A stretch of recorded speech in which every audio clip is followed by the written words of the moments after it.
Hi, welcome to Arna's veg kitchen. ఈరోజు మైదా పిండి గోధుమ పిండి కాంబినేషన్లో ఒక స్నాక్ ఐటెం చూపించబోతున్నాను. క్రిస్పీగా పొరలు పొరలుగా చాలా టేస్టీగా ఉంటుంది.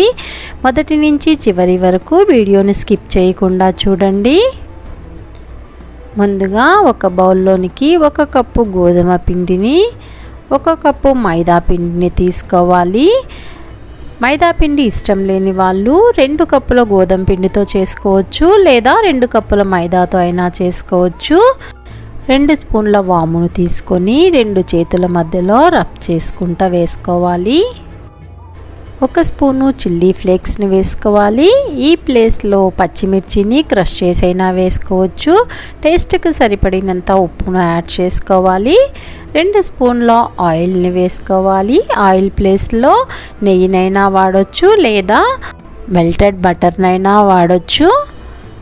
2 చేతుల మధ్యలో పిండిని రబ్ చేసుకుంటూ బాగా కలుపుకోవాలి.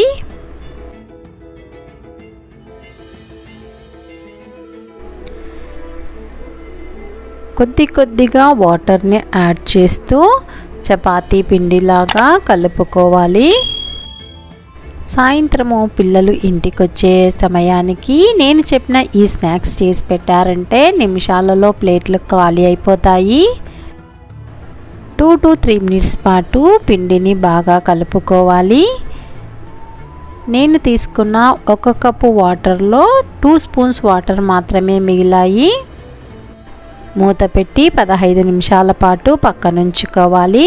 ఇప్పుడు వేరొక కప్పులో 2 స్పూన్ల మైదా పిండిని తీసుకొని 2 స్పూన్ల ఆయిల్ వేసి బాగా కలుపుకోవాలి. ఆయిల్ బదులుగా నెయ్యిని కూడా వాడుకోవచ్చు. కలిపి పక్కనుంచుకోవాలి. 15 నిమిషాల తర్వాత పిండిని మరి ఒక 2 మినిట్స్ పాటు బాగా కలుపుకొని చిన్న ఉండలు చేసుకొని మూత పెట్టి పక్కనుంచుకోవాలి, లేదంటే గాలికి ఆరిపోతాయి. ఒక్కొక్క ఉండను తీసుకొని కొద్దిగా పొడి పిండిని చల్లుకొని చపాతీలాగా ఒత్తుకోవాలి.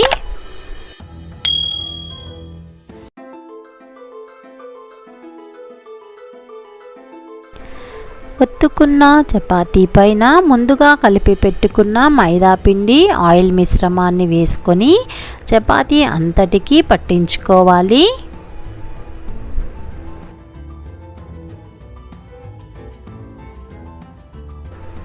వీడియోలో చూపిస్తున్న విధంగా ఫోల్డ్ చేసుకోవాలి.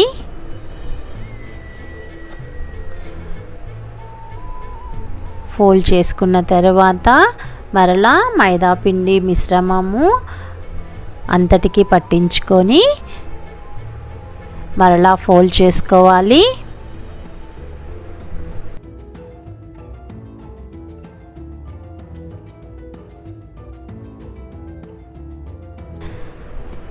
పొడి పిండిని చల్లుకొని మరలా ఒత్తుకోవాలి.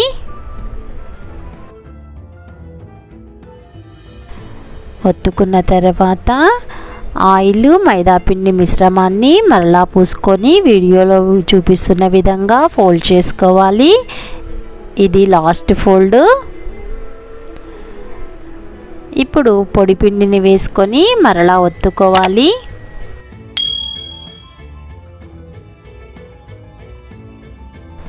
ఒత్తుకున్న తర్వాత నైఫ్తో మీకు ఎంత వెడల్పు అయితే కావాలనో అంత వెడల్పుతో కట్ చేసుకోవాలి.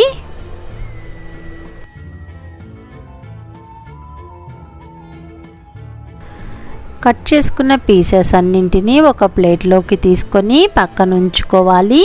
ఇదే విధంగా మిగిలిన పిండిని అంతటినీ చేసుకొని కట్ చేసుకొని పక్కన పెట్టుకోవాలి. స్టవ్ మీద ప్యాన్ని పెట్టి ఆయిల్ వేసుకొని ఆయిల్ హీట్ అయిన తర్వాత అందులోనికి మనం కట్ చేసి పెట్టుకున్న పీసెస్ని వేసుకోవాలి. ఆయిల్ మరీ ఎక్కువ హీట్ ఉండకూడదు. వేసుకున్న తర్వాత వెంటనే ఫ్లేమ్ను మీడియంకు అడ్జస్ట్ చేసుకోవాలి. హై ఫ్లేమ్ మీద కాలుస్తే పైన కాలుతాయి, కానీ లోపల పచ్చిగా ఉండి మెత్తగా అయిపోతాయి. వేయించుకునే ప్రాసెస్ మొత్తము మీడియం ఫ్లేమ్లోనే ఉంచుకోవాలి. అటు ఇటు తిప్పుకుంటూ 2 వైపులా గోల్డెన్ బ్రౌన్ కలర్ వచ్చేంత వరకు కాల్చుకొని తీసి పక్కన ఉంచుకోవాలి. ఇదే విధంగా మిగిలిన అన్ని పీసెస్ని కూడా వేయించుకోవాలి. మీరు కూడా ఈ స్నాక్ రెసిపీని ట్రై చేయాలనుకుంటున్నారా? అయితే డిస్క్రిప్షన్లో మెజర్మెంట్స్ ఉంటాయి, ఒకసారి చెక్ చేసుకొని వీడియోను మొదటి నుంచి చివరి వరకు చూసి ట్రై చేయండి. ట్రై చేసిన తర్వాత ఎలా వచ్చాయో కామెంట్ చేయండి.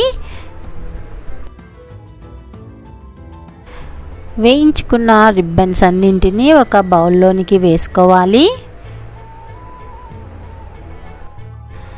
ఇందులోనికి 1 స్పూన్ కారాన్ని వేసుకోవాలి. కారం ఎక్కువ తినేవాళ్ళు ఇంకొక స్పూన్ కూడా వేసుకోవచ్చు. 1 స్పూను గరం మసాలా, 1 స్పూను చాట్ మసాలాను వేసుకొని అన్నింటికి పట్టే విధంగా కలుపుకోవాలి. అంతేనండి, స్నాక్ అయితే రెడీ అయిపోయినాయి. నా ఛానల్ని ఇంతవరకు సబ్స్క్రైబ్ చేసుకొని వాళ్ళు సబ్స్క్రైబ్ చేసుకోండి.